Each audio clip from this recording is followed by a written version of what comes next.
pues él cada día coge más confianza. Miren, ya él viene por aquí, se sienta donde uno está. Hola, hola, ven acá, toma.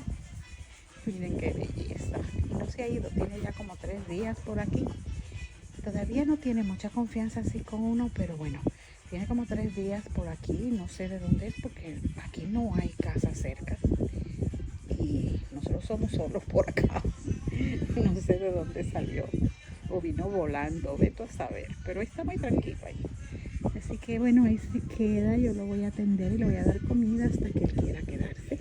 Hola, hola papito.